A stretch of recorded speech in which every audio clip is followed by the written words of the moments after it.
Hello friends, I am doctor Mohammad और आज हम इस वीडियो में बात करेंगे sequence wise exercise in disc bulge, protrusion, extrusion, हर तरह के स्लिप डिस्क के लिए कैसे एक्सरसाइज होनी चाहिए। एक सीक्वेंस में फ्लेक्शन होनी चाहिए, एक्सटेंशन होनी चाहिए या उसका कॉम्बिनेशन होना चाहिए और कौन से सिम्टम्स पे होना चाहिए, कौन से स्टेज पे होना चाहिए, ये सब मैं आपको इस वीडियो में बताऊंगा। इसलिए इस वीडियो को लास्ट तक जरूर देखिए। चलते हैं हमारी फर्स्ट एक्सरसाइज की तरफ। ये सबके ऑलमोस्ट फेवरेट एक्सरसाइज होती है और कई बार किसी किसी कंडीशन में हम ये प्रेस्क्राइब करते हैं, बट ये इसको इतनी फेवरेट ना मत बना लीजिए क्योंकि स्टेनोसिस में और नर्व कंप्रेशन में ये काम नहीं आती। ये सिर्फ फ्रेश डिस्क बल्ज क्या होता है, जो हमारी फ्रेश डिस्क यानी डिस्क बल्ज की कोई हिस्ट्री हो, यानी हम अभी झुके और हमारा डिस्क बल्ज हो गया या हमें सीवियर पेन आया, वो चाहे बैक में हो चाहे लेग में हो, सीवियर पेन आया तब हम ये एक्सरसाइज करते हैं। अगर किसी को ये प्रॉब्लम है और बड़े दिनों से बैक पेन चल रहा हो, धीरे धीरे बढ़ता बढ़ता लेग की तरफ आ रहा है और जब वही एक्सरसाइज करेगा तो उसकी मुश्किल और बड़ी होती है, तो वो स्टेनोसिस का केस होता है। तो उसमें हमें कैसे ध्यान रखना है, तो चलिए हम सबसे पहले आपको एक्सरसाइज बता देते हैं ताकि हमें इस टाइम पे नहीं चाहिए होता है। हाथ ऐसा आगे रखिए इस तरह से और बिल्कुल हमारे हाथों के बेस पर इस तरह उठना है। तो ये हमारा एक्सटेंशन एक्सरसाइज। अब ये करनी कब है, इसको पहले तो देख लेते हैं फिर से एक बार। इस तरह से रखा, फिर इसको पुश करते हुए, अपना जोर नहीं लगाना, सिर्फ हाथों को पुश करते हुए इसे लेकर जाना है। अब ये हो गया एक्सटेंशन एक्सरसाइज। अब ये एक्सटेंशन एक्सरसाइज करनी कब है, इसमें एक तो ये ध्यान रखना है कि आपकी कॉलर हिस्ट्री होनी चाहिए। हिस्ट्री इन द सेंस जैसे अभी डिस्क बल्ज हुआ, एमआरआई रिपोर्ट होना अलग चीज़ है। मैंने एमआरआई रिपोर्ट होना अलग चीज़ है। एमआरआई तो इसमें दिखाते रहेगी। मान लीजिए आपको बहुत देर पहले डिस्क बल्ज हुआ था, हर एक की कुछ कोई ना कोई डिस्क निकली हुई रहती है क्योंकि हम इतना काम लेते झुकते करते। L4 L5 S1 में प्रोट्रूजन एक्सट्रूजन होते रहता है। अब पता क्या करना होता है कि फ्रेश है या हमारा क्रॉनिक है तो वो स्टेनोसिस भी कर रहा होता है क्योंकि वो स्कार टिश्यू बन गया होता है, सूख चुका है। अब उसने जगह घेर लिया है, अब उसे अंदर तो जाना नहीं है क्योंकि ये एक्सरसाइज जो होती है फ्रेश डिस्क बल्ज को अंदर करने के लिए होती है। अगर उस फ्लो अंदर नहीं जा रहा है तो ये करने का बेनिफिट क्या मिलेगा, ये तो हमारे कैनाल को और टाइट करता जाएगा। आप खुद देखिए ये एक्सरसाइज हमें कब करनी है, जब हमारा SLR पॉजिटिव है। SLR पॉजिटिव का मतलब क्या है, जैसे अभी डिस्क बल्ज हुआ।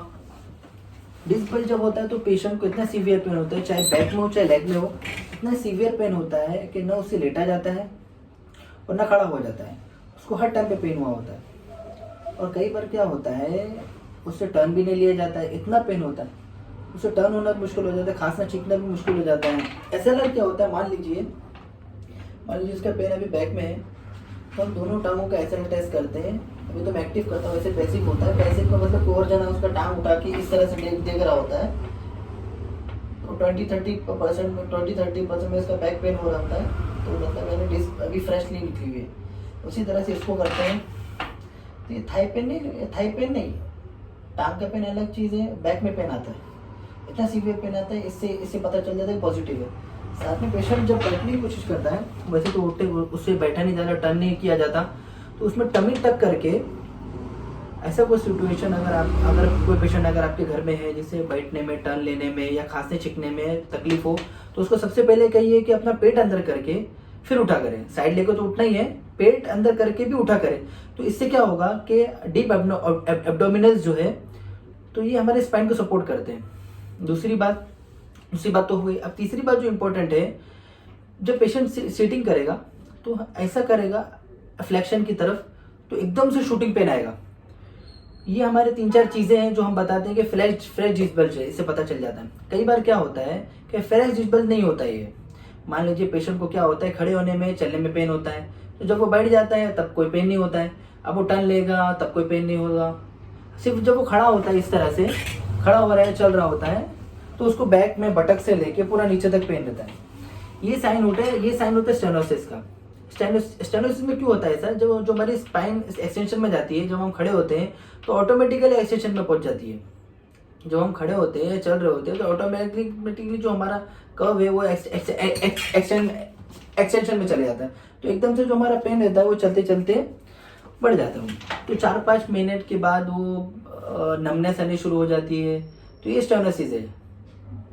एमआरआई में भी अगर देख ले फोरामिनल कैनाल नैरोइंग या सेकेंडरी कैनाल स्टेनोसिस या फोरामिनल कैनाल स्टेनोसिस, तो इस तरह से लिखा हुआ होता है एमआरआई में भी, साथ में डिस्क बल्ज लिखा हुआ होता है। पेशेंट क्या करता है, उसका फोकस कैनाल नैरोइंग पे नहीं जाता है, वो सिर्फ ये देखता है कि L4 L5 L5 S1 disc bulge है, तो हम तो डिस्क को कैसे अंदर लिया जाए वो यही बोलता है। डिस्क को क्यों अंदर करना है, वो जो फ्रेश डिस्क बल्ज है ही नहीं, वो तो अंदर जाएगा ही नहीं। स्कार टिश्यू एक ब्लैक पोर्शन है, अपने एमआरआई फिल्म में दिख रहा है, इसका मतलब ये है कि डिस्क डिजेनरेट हो गई है, ना उसने बाहर जाना है ना अंदर आना है। तो जब अंदर ही नहीं जाना तो एक्सटेंशन क्यों करना है। अब एक्सटेंशन फिर से मैं अपनी पॉइंट पे आता हूँ। एक्सटेंशन कब करना है, जब हमारा फ्रेश डिस्क बल्ज हो वाला सिम्टम हो, तब है, तब करना है।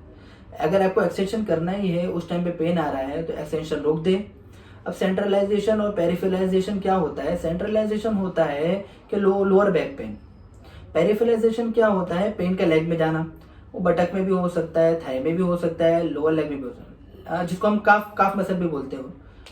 बाज़ पैर का अंगूठा भी सुन्न होने लग जाता है, नमनेस भी शुरू हो जाती है। अब ये क्या, एक्सटेंशन करते करते ये सारे सिम्टम जो है, अगर ऊपर की तरफ आ रहे तो अच्छी बात है, अगर वो ऊपर वाले सिम्टम यानी बैक वाला पेन अगर लेग की तरफ जा रहा होता है या बैक पेन और बढ़ रहा होता है, इसको करते करते, तो इसको एकदम से अवॉइड कर दे। तो फिर से देखते हैं, आइए एक्सटेंशन एक्सरसाइज में हमें क्या करना है। Extension, protrusion, extension, fresh disc bulge. तो एक्सटेंशन इस तरह से करना है। इसको हमें 2-3 घंटे बाद 10 रेपिटेशन शुरू कर देनी होती है। कईयों में तो होल्ड भी करना पड़ता है, बट वो अभी नहीं करना है आपको, इस तरह से रेपिटेशन शुरू कर देनी है। अगर कईयों को इतना भी नहीं जा पाता तो कम से कम उनको बोलो कि एल्बो को इस तरह से रखे, ताकि उनको जो डिस्क बल्ज है फ्रेश उनका निकला है वो अंदर चला जाए। क्योंकि फ्रेश डिस्क बल्ज के लिए एक्सटेंशन बहुत हेल्पफुल है, मैं बार बार बोलता हूँ। क्योंकि बट वो डिस्क बल्ज जब ठीक होना शुरू हो जाता है, स्कार टिश्यू बनना शुरू हो जाता है, तो बार बार हमें एक्सटेंशन करके एसआई जॉइंट यानी सैक्रोलिक जॉइंट में भी स्ट्रेन आना शुरू हो जाता है यहाँ पर। इसलिए कई बार क्या होता है कि मैं अपने पॉइंट पे आ रहा हूँ कि कब कॉम्बिनेशन करना है। अब मान लो ऐसा करके पेशेंट ने अपनी पेन को सेंट्रलाइज कर लिया, लोकल बैक पेन आ गया, अब उसका टर्न लेना, इन्फ्लेमेशन सब कुछ करेक्ट हो गया, अब वो बैठ भी पा रहा है, चल भी पा रहा है, बट बार बार करने से, एक्सटेंशन करने से उसका वहाँ का पेन बढ़ रहा है।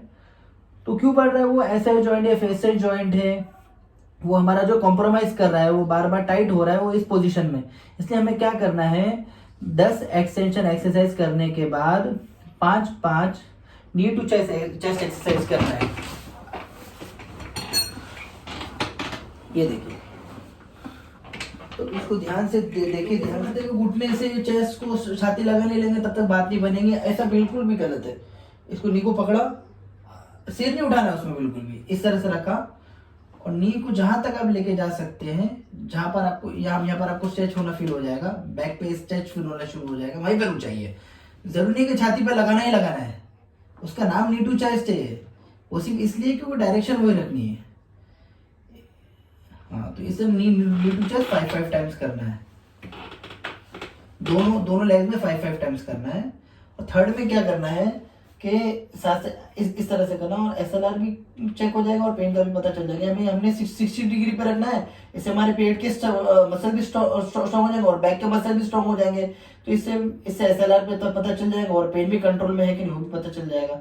और थर्ड एक्सरसाइज हमने ये करनी है जिनको फ्रेश डिस्क बल्ज के सीक्वेंस हो रहे हैं। तो अब ये थर्ड ये 1 2 3 4 5 सेकंड्स होल्ड। फिर जिसके बाद जब दूसरा करना है तो उसको नीचे करना है और उसको नीचे से शुरू करना है। ऐसा नहीं करना है कि फोल्ड ही रहे और आप यहीं से उठा लिया, ये नहीं करना है। इसको पूरा नीचे रखा, फिर इसको ऐसा उठाया, ये भी 5-5 टाइम्स। जब फ्रेश डिस्क बल्ज जिनका ठीक हो रहा है वो ये 3 एक्सरसाइज करेंगे, उससे ज्यादा नहीं करेंगे। अब आते हैं नर्व कंप्रेशन वाले लोगों की तरफ, जिनको स्टेनोसिस हो रहा है, फिर फॉर्मिस सिंड्रोम हो रहा है, बटक से हो रहा है। उसका तो कितना प्रॉब्लम नहीं है। जो हमारा L4 L5 L5 S1 है वो डिस्क निकल चुकी है, अब वो पुराने लोग हो चुके हैं, फ्रेश डिस्क बल्ज है नहीं। वो क्या करते हैं, एमआरआई करवाते हैं। एमआरआई में आता है L4 L5 L5 S1 disc bulge with narrowing with canal stenosis. तो ध्यान चला जाता है कि नर्व तो वो जो डिस्क थी वो पुरानी निकली हुई थी, वो जो ब्लैक पोर्शन है वो पुराना है, वो तो वहीं पर रहेगा। वो जो रेडियोलॉजिस्ट है वो तो लिखी हुई है, पर ये थोड़ी कोई लिखा हुआ है कि फ्रेश डिस्क बल्ज हुआ है। ये तो आपके सिम्टम बताएगा ना। तो सिम्टम्स कैसे बताएंगे कि मैं अभी आपको बताया कि पेशेंट जब चलता रहेगा उसको ना लेटने में प्रॉब्लम है ना उठने में प्रॉब्लम है, वो सिर्फ जब चल रहा है या खड़ा हो रहा है, स्पाइन एक्सटेंशन में जा रही है, तब उसको प्रॉब्लम आ रही है, तब उसकी नर्व पर प्रेस हो रही है, क्योंकि कैनाल कैम्प्रोमाइज्ड है, डिस्क में भी जगह ली हुई है, facet joint orthopaedic ligamentum hypertrophy हुई है। तो ये क्या करिए, कैनाल को नैरो कर रही है। हमारा फोकस क्या होना चाहिए, उस कैनाल को ओपन कैसे करे और ना कि डिस्क को अंदर करे। अगर डिस्क को अंदर करने चले गए तब तो आप फेसर जॉइंट को और प्रेस कर रहे हो, लिगामेंटम फ्लेमम को और टाइट कर रहे हो, और जो डिस्क बल्ज हुआ है वो तो अंदर जाएगा नहीं, क्योंकि वो स्कार टिश्यू है, वो तो अंदर जाएगा नहीं। इसलिए हम इसमें भी हमको क्या फ्लेक्शन करना है, इसमें एक्सटेंशन बिल्कुल भी नहीं करना है। इसके लिए एक्सटेंशन करेंगे तो और प्रॉब्लम बढ़ जाएगी। इसलिए कि आपको स्टैंडिंग में प्रॉब्लम आ रही है उसमें, इसलिए उसमें एक्सटेंशन नहीं करना है, फ्लेक्शन करना है। फ्रेश डिस्क बल्ज जब निकलता है उसमें एक्सटेंशन करना है, वो भी थोड़े दिन करके एक्सटेंशन बंद कर देना है। उसके बाद फ्लेक्शन वाली और स्टेबिलिटी वाली, उसमें हाँ वो भी स्टेबिलिटी वाली एक्सरसाइज करना है, वो मैं आपको बताऊंगा। स्टेनोसिस वाले में क्या करना है, इसमें स्टेनोसिस है, कई मरतबा क्या होता है डिस्क इतना फ्रेश होता है, यानी कि इतनी जोर से डिस्क निकली हुई होती है कि सीधा उसने कैनाल को नैरो कर दी होती है। अब क्या करेंगे, अब फ्लेक्शन करेंगे, एक्सटेंशन करेंगे। अब जैसे जैसे सिम्टम्स आएंगे वैसा वैसा करेंगे। मान लीजिए सबसे पहले तो हम रोटेशन करेंगे इस तरह से। जब हमें पता चल गया कि फ्रेश डिस्क बल्ज है या हमारा स्टेनोसिस है, एक इकट्ठा हो गया है, तो हमने इसमें क्या करेंगे, हमने इस तरह से इसको पकड़ा, एक लेग को दूसरे पर रखा, यहाँ से होल्ड किया और इसको स्पाइन पे भी रोटेट कर दिया और हिप को भी रोटेट कर दिया। ये हो गया हमारा रोटेशन इस तरह से। ये हमारा फोरामेनल क्या कैनाल क्या है, ये ओपन आना शुरू हो जाएगा। अब मान लीजिए अब राइट लेग में जा रहा है तो राइट लेग पे करिए, फिर आपको लेफ्ट पे करना जरूरी नहीं है। अगर दोनों पे जा रहा है तो दोनों तरफ करना जरूरी है। अगर एक ही तरफ जा रहा है तो एक ही तरफ करेंगे तो चलेगा। तो यही है जो इसको ओपन कर सकता है। तो नी टू चेस्ट एक्सरसाइज हमें करना ही करना है। इसके बाद थर्ड एक्सरसाइज हमें क्या करना है, हाँ ये एक और एक्सरसाइज है, ये सबसे मुश्किल लगती है लोगों को। इसमें पता नहीं चलता है कि हम इसको हम करके मैं आपको दिखाता हूँ। इसको किस तरह से करेंगे। इसको लेग्स को दो लेग्स को फोल्ड करना है और फ्लैट लेट जाना है। और हमें इस बात का ध्यान रखना है कि हमारा बैक है वो बेड पे लगा रहे, और सिर्फ बटक्स को यानी हिप्स को लिफ्ट करना है। और लोगों को लगता है ये नहीं करना है, ये देखो हमारा पूरा ब्रिजिंग वगैरह हो गया, यहाँ पे हमारा खाली हो गया। भाई बैक नहीं उठनी चाहिए। इसके लिए क्या ध्यान देना है कि बैक को बिल्कुल बेड के साथ लगा के टमी को टक इन करके सिर्फ बटक्स को लिफ्ट करना है इस तरह से। अब ये देखो, ये वाला जो पोर्शन है ना, ये खाली ऊपर आना चाहिए। बैक हमें हमेशा बेड पे लगी हुई रहनी चाहिए। इस पे आप ऐसे हाथ भी नीचे रख सकते हैं ताकि उससे आपको पता चलेगा कि हमारी हाथ से बैक नहीं उठनी चाहिए। तो इसलिए बैक से जो है हाथ को प्रेस करके इस तरह से बस खाली बटक को लिफ्ट करना है। तो ये हमारे ये होती है पेल्विक टिल्ट। ये भी फ्लेक्शन एक्सरसाइज में आता है और ये बड़ी अच्छी एक्सरसाइज है। टमी को टक इन करके सिर्फ हमारे हिप्स को इस तरह से लिफ्ट करना है। तो ये हमारी पेल्विक टिल्ट एक्सरसाइज हो गई। ये थर्ड एक्सरसाइज है। फर्स्ट में हमने रोटेशन किया था, फिर नी टू चेस्ट किया था, अब पेल्विक टिल्ट किया। और अपने नर्व को जो लेग की है, साइटिका होती है या फिर साइटिका स्टेनोसिस, जो हमारी नर्व में पेन होती है, लेग में पेन होती है, उसके लिए हम आप ऐसे एंकल पर एक्सरसाइज कर सकते हैं लेटे। या सिंगल को करना है तो एक लेग फोल्ड कर दीजिए ताकि हमारी नर्व टाइट ना हो इस तरह से। तो इससे भी इम्प्रूवमेंट और चाहिए। को पकड़ा और जहाँ तक ये जा सकता है वहाँ लेकर जाए। इसको बिल्कुल सीधा करने की कोशिश ना करे। 90 डिग्री तक लाने के लिए मैं नहीं कह रहा, बस हल्का सा इसको उठाना है। जहाँ आपको सेट फील हो वहीं आपको पैर को इस तरह से अपनी तरफ खींच लेना है। ये एक्सरसाइज करने से भी हमारे साइटिका जो होती है, नर्व कंप्रेशन होती है, उससे नर्व में फ्लेक्सिबिलिटी आती है। ये एक्सरसाइज तब करनी है जब आपको जो फ्लेक्शन वाली बताई है, जब आपको चलने में पेन हो रहा है, खड़े रहने में पेन हो रहा है। अदरवाइज जो फ्लैश डिस्क बल्ज होता है उसमें एक्सटेंशन एक्सरसाइज करनी होती है। बट जब सब कुछ ठीक होना शुरू हो गया है तो अभी बॉडी में स्ट्रेंथ की जरूरत होती है, स्ट्रेंथ लानी है, तब कौन सी एक्सरसाइज करनी है वो मैं आपको बताता हूँ अभी। तब हमें एक्सरसाइज करनी है ये सुपरमैन वाली एक्सरसाइज। अब इस टाइम पे पेशेंट को जो सारा लेग पेन सारा खत्म हो चुका है और टर्न होने में सब जो पेन था वो खत्म हो चुका है। ये एक्सरसाइज लास्ट में शुरू की जाती है स्ट्रेंथ लाने के लिए। अदरवाइज लेग पेन वगैरह में एक्सरसाइज बिल्कुल नहीं करनी। आर्म एंड लेग को लिफ्ट करना है, 5 सेकंड होल्ड, और इसको 5 रेपिटेशन इस तरह से अपोजिट आर्म एंड लेग। इसमें नेक को नीचे रखना है, ऊपर नहीं लाना है, तो नेक पेन शुरू हो जाएगा। इस तरह से 5 सेकंड होल्ड करना है, 5 टाइम्स करना है इसको, इस तरह से। इसको सुपरमैन एक्सरसाइज इसका नाम है, ये भी आप कर सकते हो इस तरह से। ये था हमारा सीक्वेंस कि कैसे डिस्क बल्ज हुआ, कैसे स्टेनोसिस डेवलप हुआ, कैसे साइटिका हुआ, कैसे फेसेट जॉइंट आर्थोपैथी हुआ, और उसमें क्या क्या एक्सरसाइज करनी होती है। ये बिल्कुल गलत है एक्सटेंशन करना, बट एक्सटेंशन तब करना है तब हमारा फ्रेश डिस्क बल्ज हो। फिर वो जब वो ठीक होना शुरू हो जा रहा है तो फिर एक्सरसाइज को चेंज करना शुरू कर देवे। और एमआरआई में जो आपको बताते हैं वो लिखते हैं, वो जरूरी नहीं है कि फ्रेश हो या क्रॉनिक हो, ये उसमें पता नहीं लगता है।